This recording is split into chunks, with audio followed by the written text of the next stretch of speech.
Did you know that there was a change in our calendar in 1752? There was, and it changed the way things were dated. Join me today on the Ancestral Findings podcast, and we'll try to figure it all out and get the date correct in your research.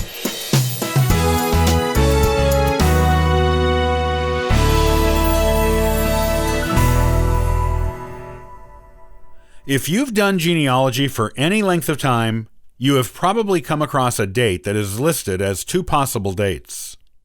You may also stumble upon dating that looks different from your standard day-month-year or month-day-year styles. This can be confusing when you don't know exactly what you're looking at.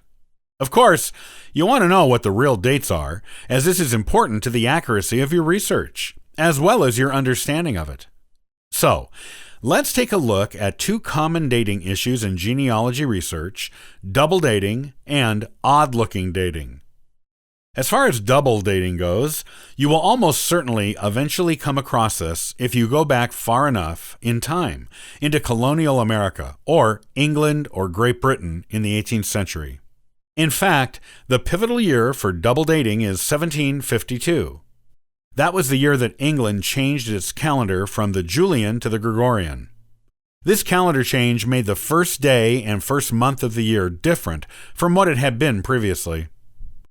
With the previously used Julian calendar, the first day of the year was March 25th. That was when people celebrated New Year's Day. The change to the Gregorian calendar moved the first month and day of the year to January 1st. This means people born between January 1st and March 25th, 1752, may have double dating listed for them in genealogical records. One for what their birthday was under the Julian calendar, and one for what it became when England's dating changed to the Gregorian calendar. This can be confusing, but when you know the reason for it being listed that way, you at least know someone didn't make a mistake in the records or wasn't sure when they listed a birth date, or death or marriage date in the same time period. Quaker records make figuring things out a little bit more challenging because they list dates in an odd way, different from what we are used to in typical dating. When you combine their odd style of writing dates with the change in the calendars, you can become really confused as to what the actual real date is for which you're searching. Quakers record dates with numbers for months rather than names. Their records also do not include the names of the days of the week, when other records might use them. They leave these names out because most of them were derived from the names of pagan gods from the Roman Empire or sometimes the ancient Greek civilization. 2 months are also named after Roman leaders: Julius Caesar for July and Caesar Augustus for August. Quakers do not believe this type of naming is appropriate for Christians to use. Therefore, they leave out the names of the days of the week entirely and use numbers for months instead of the names of the months. Because of these beliefs, Quaker dating looks much different from what we are used to. For example, they may write a date of birth, date, or marriage as 18th day 10th MO 1731, or as 10 MO 18 DA 1731. If you know the numbers of each month, you should be able to figure it out pretty easily. Naturally, 10 MO means October, because October is the 10th month of the year. At least it is with the Gregorian calendar. If you are using dates during the time the Julian calendar was being used, 10 MO would be January. These are things you must take into consideration carefully whenever dating something using standard or Quaker dating styles that took place between 1751 and 1753. As some of the dates in parts of these years might be affected by the calendar change that took place in 1752. Be sure you are translating dates correctly whenever dealing with double dating or Quaker dating. Actually, Quaker dating is something you need to be careful about transcribing and translating correctly, regardless of the calendar, as it is done in a way with which most of us are not familiar.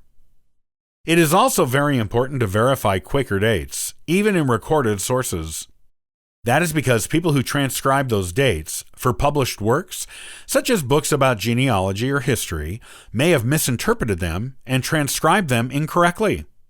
A good idea, if you are working with a lot of Quaker records in your research, is to read a book on how to use those records.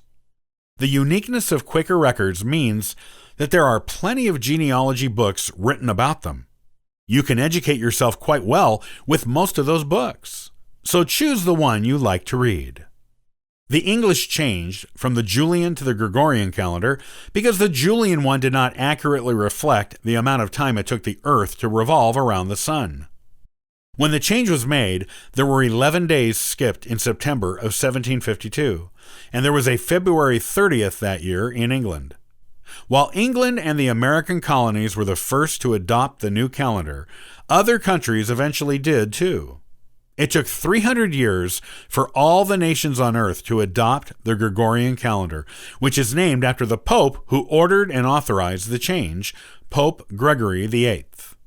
As you can see, dating isn't as straightforward as you may imagine in genealogy. You must take the change in calendars into consideration both before and after the calendar change in order to get the correct date for any event you are recording. You have to be even more careful to analyze the date and be sure you're getting it right when you use Quaker records. Dating events in genealogy is a bit of an art form, but one that is easy to learn. Once you know about different dating styles and when different countries change to the Gregorian calendar, you can be pleased in knowing your genealogical research and understanding of it will always be correct.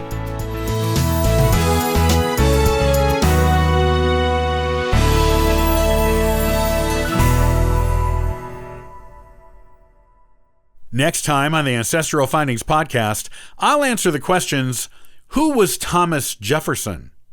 Beyond being our third president and author of the Declaration of Independence, who was he?